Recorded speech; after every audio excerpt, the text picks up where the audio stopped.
சூர்யா அவரோட மனைவி நந்தினிக்கு கம்பெனியில் ஒரு பெரிய பொறுப்பை கொடுத்தது யாருக்கெல்லாம் பிடிச்சிருந்தா அவங்கெல்லாம் ஒரு லைக் பண்ணுங்கள். வாங்க வீடியோக்குள்ளே போகலாம். நந்தினியை சிஇஓ சீட்டில் உட்கார வச்ச சூர்யாவை பார்த்து ரொம்பவே கோவப்பட்டு சுந்தரவல்லி அம்மா வீட்டுக்கு உடனே கிளம்பி வந்துடுறாங்க. கோவப்பட்டுட்டு வந்த உடனே குடிச்சிட்டு இருக்கிற டம்ளரை தூக்கி சுவத்தில் எறிகிறாங்க. இந்த சத்தத்தை கேட்டுட்டு மேலே இருந்த மாதவியும் சுரேகாவும் கீழே ஓடி வர்றாங்க. என்னாச்சு என்னாச்சு என்ன சத்தம்னு கேட்டுட்டு வர்றாங்க.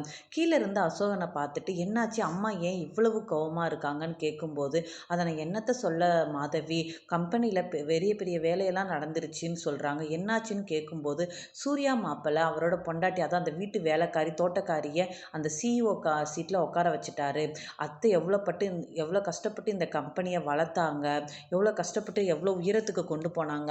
ஆனால் அதையெல்லாம் சூர்யா மாப்பிள்ளை நினைக்காம அவரோட மனைவி நந்தினியை போய் உட்கார வச்சுட்டாரு. அதான் அத்தை ரொம்ப கோவமாக இருக்கான்னு சொல்லிட்டு இருக்காங்க. மாதவி இதுக்கெல்லாம் ரொம்ப கோவப்பட்டு, எப்படி சூர்யா தம்பி அந்த தோட்டக்காரி அந்த வேலைக்காரியை போய் அதில் உட்கார வைக்கலாம், அவளுக்கு ஒரு வார்த்தை கூட பேச தெரியாது, இங்கிலீஷ்னா அவளுக்கு என்னன்னு தெரியாது, வீட்டில் வேலை செஞ்சுட்டு இருக்கிறவளுக்கு சிஇஓ சீட்டு கேட்குதான்னு அப்படி இப்படின்னு ரொம்ப கண்டபடி பேசிக்கிட்டு இருக்காங்க மாதவியும். இப்படியெல்லாம் ஒரு பக்கம் நடந்துட்டுருக்க, மறுபக்கம் கம்பெனியில் நந்தினி கேட்குறாங்க, என்ன சார் என்ன போய் இந்த சீட்டில் உட்கார வச்சுருக்கீங்க, நான் படிக்காதவ, எனக்கு எப்படி நிர்வாகம் பண்ண தெரியும்னு சூர்யா சார்கிட்ட கேட்டிருக்காங்க.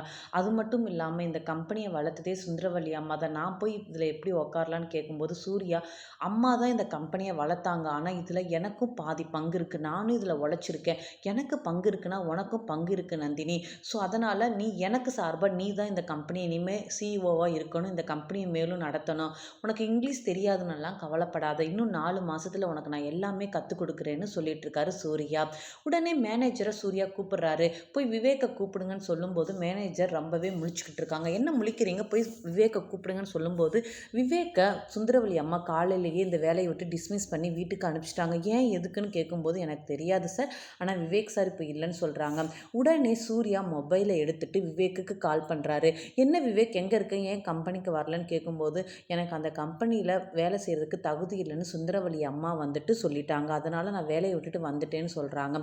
உனக்கு அந்த கம்பெனியில் தகுதி இல்லை, நீ கிளம்பி வா, இங்கே என்ன நடக்குதுன்னு பாரு, இங்கே வந்து நீ பார்த்தனா நீ ரொம்பவே சந்தோஷப்படுவ, அப்படி என்னடா நடக்குதுன்னு சூர்யா சார்கிட்ட கேட்கும்போது, இப்போ நம்ம கம்பெனியோட சிஇஓ சுந்தரவல்லி அம்மா கிடையாது, நந்தினி தான், நீ வான்னு சொல்லும்போது அவர் ரொம்ப ஆச்சரியப்பட்டு அதிசயப்பட்டு உடனே கம்பெனிக்கு வர்றாரு. கம்பெனிக்கு வந்து பார்த்த உடனே நந்தினி அந்த சீட்டில் உட்காந்ததை பார்த்துட்டு விவேக் வந்துட்டு ரொம்பவே சந்தோஷப்படுறாரு. என்னடா விவேக் ரொம்ப சந்தோஷமான்னு கேட்கும்போது, அதெல்லாம் சரி, சுந்தரவல்லி அம்மா எங்கன்னு கேட்கும்போது, சுந்தரவல்லி அம்மா வீட்டுக்கு போயிட்டாங்கன்னு சொல்கிறாங்க. சரி, இனிமேல் நீ இந்த கம்பெனியில் தான் வேலை செய்யணும், எனக்கு தான் இந்த கம்பெனியில் வேலை செய்கிறதுக்கு தகுதியே இல்லைன்னு சுந்தரவல்லி அம்மா அனுப்பிச்சிட்டாங்களே, அவங்க என்ன சொல்கிறது, இனிமேல் நான் சொல்கிறதா எல்லாமேன்னு சூர்யா மறுபடியும் விவேக்கு வேலையில் சேர்த்து போய் உன் சீட்டில் போய் உட்கார வைக்கிறாரு. விவேக்கும் சந்தோஷமாக வேலை செய்ய ஆரம்பிச்சிடுறாரு. அதுக்கப்புறம் சூர்யாவும் நந்தினியும் கார்லேருந்து இறங்கி வீட்டுக்கு வர்றாங்க. அப்போ சுந்தரவல்லி அம்மா, சூர்யா நான் உங்ககிட்ட தனியாக பேசணும், நீங்கள் நில்லுன்னு சொல்லும்போது, என்ன பேசணும், என்கிட்ட பேசுகிறதுக்கு உங்களுக்கு ஒன்றும் இல்லைன்னு சொல்லும்போது, நான் தான் அந்த விவேக்கவை வேலைக்கு விட்டுட்டு அனுப்பிட்டேன்ல, நீ எதுக்கு மறுபடியும் அவனை சேர்த்தேன்னு சொல்லும்போது, அவன் வந்துட்டு என்ன தப்பு செஞ்சான்னு அவனை வேலையை விட்டு அனுப்பிச்சிட்டிங்கன்னு கேட்கும்போது, அவன் தான் காசை, நம்ம கம்பெனி காசு திருடின வழக்கில் ஜெயிலுக்கு போயிட்டு வந்தான், அவன் எப்படி இனிமேல் நம்ம கம்பெனியில் வேலை செய்யும்னு சொல்லும்போது, அவன் ஒன்றும் திருடலை, அதெல்லாம் பண்ணது நீங்கள் தான் சொல்லும்போது, சுந்தரவல்லி அம்மா நான்லாம் ஒன்றும் பண்ணலைன்னு சொல்கிறாரு. அப்போ ஓகே, சூர்யா சொல்கிறாரு, சிசிடிவி கேமராலாம் பார்த்து செக் பண்ணுவோம், யார் என்ன தப்பு பண்ணான்னு போலீஸ் கேஸ் பண்ணோம்னா போலீஸே கண்டுபிடிச்சிருவாங்கன்னு சொல்லும்போது, அதுக்கு அசோகன், ஐயோ மாப்பிள்ளை, இதெல்லாம் உங்கள் அம்மா சொல்லி தான் நான் பண்ணேன், நீங்கள் போலீஸெல்லாம் கூப்பிடாதீங்கன்னு பயத்து எல்லாமே வளரிடுறாரு.